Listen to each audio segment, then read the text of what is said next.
All parts of the world are interconnected to the rest of its pieces in a multitude of circumstances.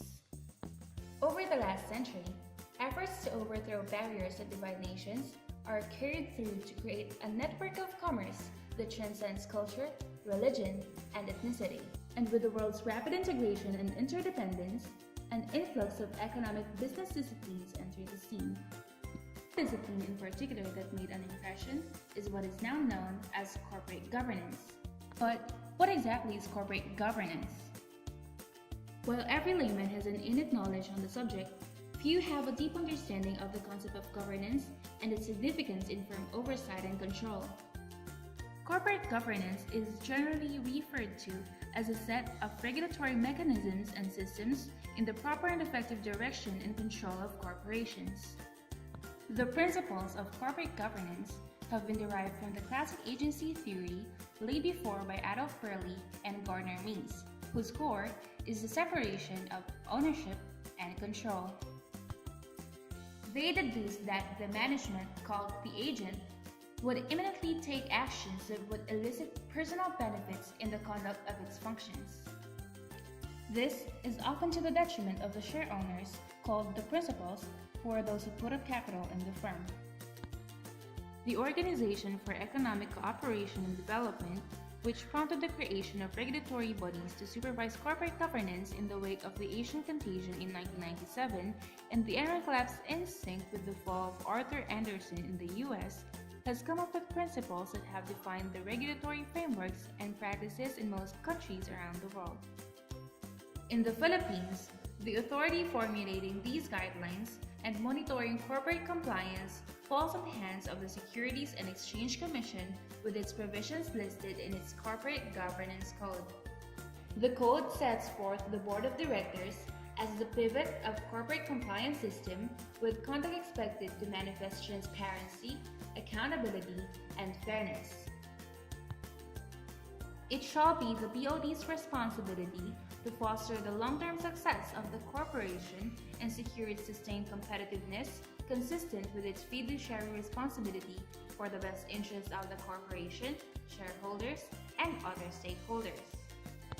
The revised code requires companies to appoint a compliance officer who takes the business of issuing annual corporate disclosures explaining the extent of the company's compliance with the code and its reasons for any deviations. However, recent narratives suggesting acts of disinformation by the SEC may insinuate impressions of unsound performance of functions expected of authorities. In a story published by the Philippine Star, the retail chain sought the help of the SEC when it went through dire financial straits in the late 1990s, not because of mismanagement, but because of the 1997 Asian financial debacle.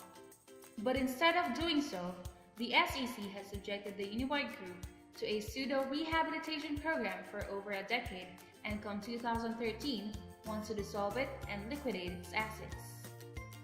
An interim receivership committee was formed by then SEC Chairman, now Foreign Affairs Secretary Perfecto Yasay Jr. to make probes regarding Uniwide's financial disputes. But the term rehabilitation appears to be a misnomer in this case, because the chronology of events ever since seemingly shows that there was no serious effort by the SEC to assist Uniwide in getting out of its financial rut. Company insiders note that no honest-to-goodness rehabilitation program was actually put in place, as the receivership committee, formed to help Uniwide, apparently only had one agenda from the start: to cannibalize the company and dispose of its assets at the bank's discretion with regard to the valuation of the Dacian in-payment arrangement. Eventually, SEC ruled that the revised rehabilitation program was no longer viable and should be terminated under alleged erroneous premises such as repressed assets and inflated liabilities. Despite the obscure basis, the SEC upheld the committee's report to terminate the rehabilitation proceedings. SEC Chair Tesser Bosa then ordered the dissolution of Uniwide Sales along with 6 other companies working under the Uniwide name. Researchers have examined the subject of corporate governance, but their findings do not reach a clear consensus regarding the effectiveness of a particular governance role. The results serve to emphasize that good governance practices may not be a universal practice. Herewith implying that the knowledge to distinguish between good and bad corporate governance and the actions required to address governance problems involve costs that must be weighed against possible benefits.